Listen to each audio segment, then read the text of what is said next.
Welcome everyone, I'm Retrospectator, and here we're starting new Let's Play Spears of Spyro the Dragon, and I'm here with my older brother. Yeah. That's called contrast. I've been trying to play this. I went through almost the whole game before I had to scrap most of it because it was crap. I couldn't get, sometimes I wouldn't get the audio to work, sometimes the audio would be shitty. This is demo mode. That's something that doesn't happen in games anymore. They know you're going to play it, so they don't ever have demo modes anymore. And that's something that I don't say I kind of miss, but I still find the concept very interesting. Of you let your game idle on the screen and start showing a cutscene, it just shows, hey, this is someone playing the game that we pre-recorded. But let's stop the demo mode and just jump in. So, for those who don't know, I'll be behind the wheel instead of the Retrospectator. Because apparently I suck at video games. Well, okay, that's not fair. Alright, let's just hit new game. There you can see the last world is 64 dragons. Yeah, it's gone. Okay, nope. So much for the N64 reference. In the world of dragons. Okay, rolling.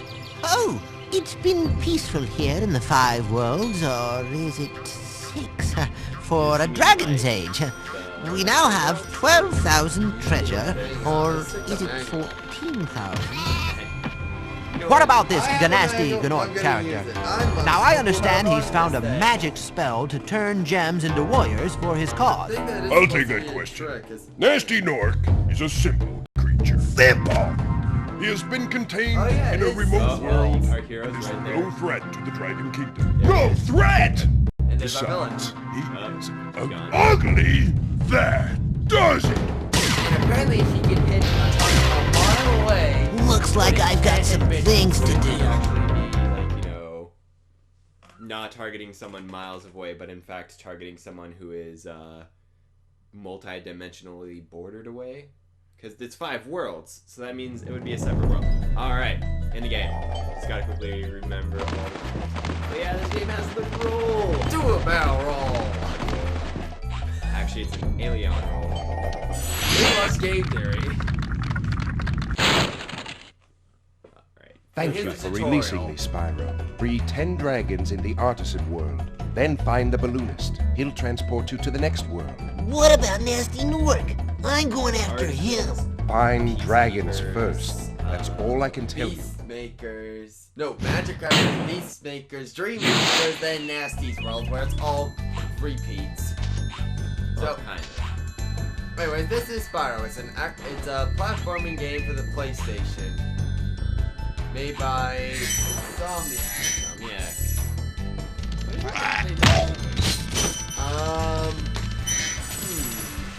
I can't remember. I've heard There's something on the tip of my tongue, but I just can't recall. Resistance, the Resistance series? Oh gosh, sorry. That's something else. Yeah, I just know they made it because of a review. So yeah, this is way back when.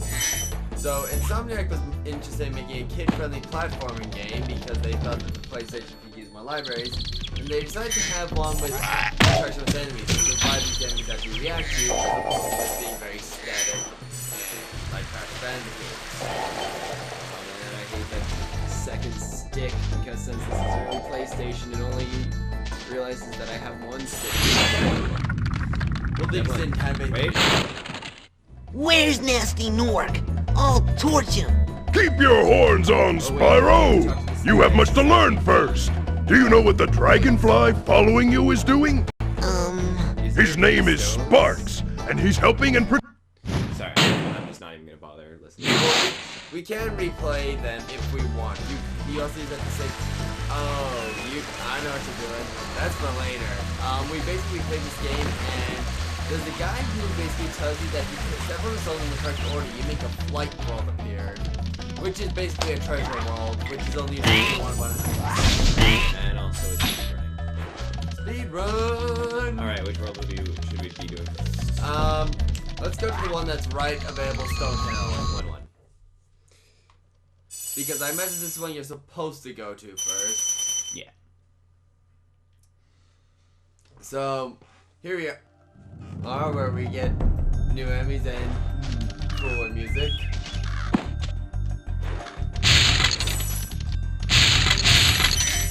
And as you can see, the gemstones is pretty much what you're supposed to do. There are 3 collectibles. Dragons, gemstones, and another one that I'll explain when we get to it. Also fair to note that, as they said in the intro, that all enemies are made out of gems, which means to collect all the gems in every level, you need to kill like every single enemy. So which gets harder as the game progresses. Way harder. Treetops is such a pain in the butt. We are in there. God, I think in my practice fall, I quit that level because it was so irritating. So many bottomless pits. Clear blue ocean. Oh, there you go. And this is our third course. I know a code that basically lets you get as many 9. And we are already at the exit portal. Yay! The game! Hooray! Well. After you freed all the dragons, pass through this fancy vortex thingamajigger. It'll take you back to the artisan home. Maybe. Well, it makes sense. We're in that. We're not in that world. I would artisan home. I don't know. It's kind of vague. Well, actually, I know exactly where that interview was, but it was a place that you can't. But here's the other guy that was in the interview. Hang on. But he was the boss. See? Oh, Watch the no, dragonfly, Spyro. His color indicates his power. When he... Basically explaining the 3 hits you're out. Well, technically 4 hits. Yeah, but having Sparks is so annoying. You want him.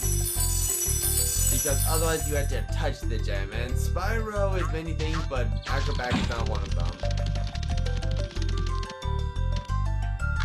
And here's the speedrunning tip for you guys. Hold down charge and jump at the same time. But Sparks doesn't get the gems if you jump over them.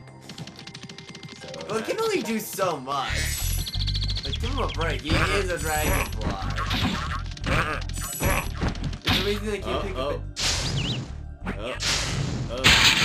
So anything that has a shiny metal texture, you cannot burn. Honestly, I just usually charge almost everything because... Unless if it's big. Unless it's big, so I mean, like, it's just easier, it's faster. Okay, and here's something that I didn't really ever realize until after a Did You Know Gaming about how the sheep over there kind of are still textured into the game. They don't have any sort of like detail to them. Yeah, basically this game is designed so that faraway objects can be seen, but they have a smaller and degrading polygon counts. That lets you have a larger world that overlooks the console. And without having to use like fog instead of kind of having but at the same time you don't. Well, there's a draw distance. Spyro, my friend, how about... Jump at the tip of your jump. Because you couldn't program in good graphic controls. Like seriously, I'm gonna say this all the time, but the second game has the best ability you could want after the first game. You mean hover? Yes. Hover is super. The hover, I will probably praise this game once I get to it. The hover is so much better, and I keep forgetting I have it when I play this game, so I drop down to my death. Now here's the third collectible. That blue asshole. This is the third collectible. I thought you were also talking about the... Oh, there we go. These are dragon eggs. You only need to collect 5 to complete the game. Sorry, you only need 5 to reach the final end. boss. Yeah, the final boss. If you want to complete the game, you gotta get all of them. My bad. Which we're gonna do. We're getting this 100%? Dylan. Dylan and I are brothers, just in case I forget if he'd mentioned that. But this is like one of our first games that I ever completed. So I know all the yeah, we used the everything 99 by heart. life code that time. I don't think I've ever used the 99 life code for like when it's just like myself. Well, yeah, because you aren't typically trying to get 100%. We only did it that one time. So you are missing. Well, I think I know where the rest of the treasure is. No! Fun fact, that's also an interesting little tidbit of information. The main use of that little whirlwind is it's not just to get you to go upward. It actually helps the area load. It's basically, hang on, I gotta load the world, Sunny Jim. Anyway, I'm gonna see if I can find the key before we end this world. Isn't it in here? Yeah, it's in here. It's not in there. But there is treasure in there. I like how I'm like, oh yeah, I totally know this world. I totally remember the game. And you don't. And I don't. But that's okay. It's on that beach, actually. It was. Oh, I missed it then. Yeah, you touch the dragon and skip him. Wait, what did you say? When you This free is a the dragon guy or who step on one of their was insulted platforms, at you're Nork. saving your progress. That could be... You talked about the saving mechanic.